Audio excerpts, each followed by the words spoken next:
I'm going to make an accurate prediction. It will come true. Fujifilm might not like this video. I love Fujifilm, but they may not like this. A lot of people make the stupid mistake, like when a new camera comes out, they'll be like, I'm going to wait for the next model. And I go, what the hell are you talking about? This one just came out. It's like, yeah, but if I wait a couple more years, you know, a better one will get. Well, if you went off that sort of brainless philosophy, you'd never buy anything. So anyway, the reason why Fujifilm, like on the GFX here, for example, love it. I own every lens for it too, by the way. Although I wished I kind of didn't know in the 120mm f4 and the 63mm 2.8. Fujifilm mentioned something specifically, and you think, well, you know, it just means these are really high-quality lenses. No, no, no, no, no. The reason why Fujifilm said that these lenses are capable of 100-megapixel resolution is because Fujifilm is already well into the plans, even before they released the GFX 50S. And the reason why they called it not the Fujifilm GFX, the reason, hello, Fujifilm called it the Fujifilm GFX 50S, 50 referring to basically 50 megapixels, is because Fuji is going to come out with a GFX 100S, or, you know, 100 something. And I'm going to make a prediction on when it'll be announced. It'll be announced in the latter part of either 2018 or the first part of 2019. I'm thinking like March or April of 2019. I could be off by a few months. And what it will be is a 100 megapixel sensor. And it will be exactly like the GFX, except for faster. However, nobody with medium format needs a faster camera, because medium format is not fast by design. It's for hardcore product, commercial, macro, high-end fashion, you know. So there will be a 100 megapixel version, because that's the reason why Fujifilm said, oh, these lenses are 100 megapixel capable. Absolutely is the case. Additionally, so I'm certain that the Fujifilm X-T3 will be announced in the latter end of 2018, basically a year from now, for release in March or April of 2019. Now, this is my pure subjective statement on all these things. I don't have an inside source on this, but I can guarantee you I will be very accurate on this. What the X-T3 will have, it will have the touch screen, however improved from like the X-T20. It will have better buffer, it will have faster autofocus. The one thing that Fuji themselves know that they need to improve is high ISO performance. So that will be there. It will have better video capability. Already it is the case that Fujifilm will announce, like March or April of 2018, the X-T3S or X-T3, it could be X-T3V, X-T3S I believe, right? It'll be a pro video version of the Fujifilm X-T2, so we'll have S-Log out, a bunch of pro video features that the video snobs will really oogle over.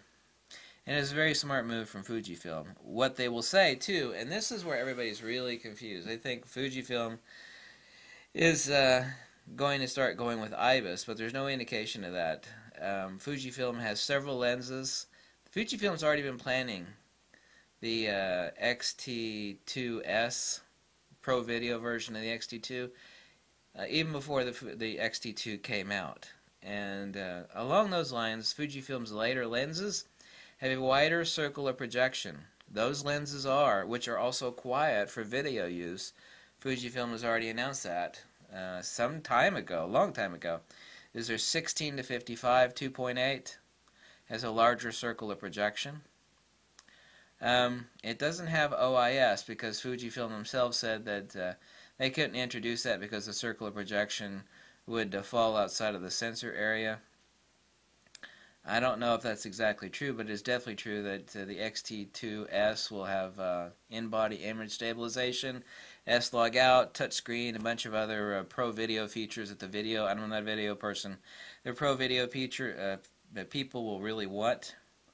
Also the 50 to 140 and the, what would be the other lens? The 90mm has a larger circular projection. There are some lenses that Fujifilm can have in-body image stabilization true physical sensor movement on, and yet still have sufficient circle of coverage projection from some of their more recent lens releases, 16 to 55, 50 to 140, 90 millimeter. What would be the other one? I know there's one more that I'm actually forgetting. Definitely their 56 millimeter 1.2, and I'm almost, no, the 16 millimeter, no, but also too, specifically a year ago, basically Fujifilm released in the Sony mount those pro video lenses. Fuji will release those in the Fuji X mount, of course. I mean, that is absolutely 100% no duh. So when Fujifilm announces the X-T2S, they will announce immediately, ta-da, those video lenses that we made in Sony mount that everybody was scratching their heads like, why is Fuji making lenses in a Sony mount? They're going to announce those same lenses in a Fuji mount, and they're going to announce that the X-T2S has in-body image stabilization, and they will also announce that 4 of their other lenses, the 16 to 55 and the 50 to 140, are also capable of having sufficient circle of image projection to use in-body image stabilization on the X-T2S Pro Video camera, which, like I said, will have in-body image stabilization, touchscreen, S-Log out, another huge pile of Pro Video features, and what else? I guess that's it. It'll just be a Pro Video version of the X-T2. And that way Fuji doesn't have to reinvent the entire wheel. And they've got, voila, a totally new camera that will dominate the video market. I mean, it'll beat the hell out of Sony. It definitely won't overheat. So, that's good news for Fuji. It's a brilliant move from Fuji. Then that is exactly what Fujifilm will be doing. Exactly.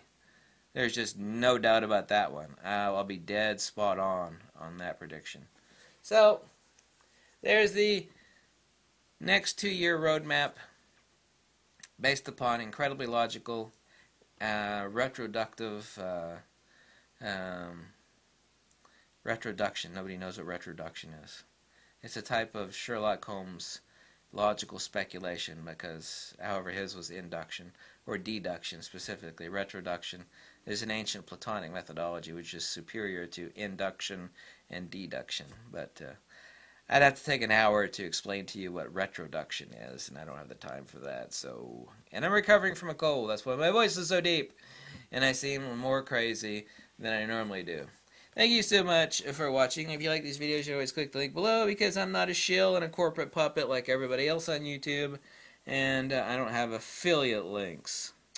Yeah, there we go with that. Thank you for watching. Bye. Ba-dum, ba-dum, ba-dum, ba-dum, ba-dum.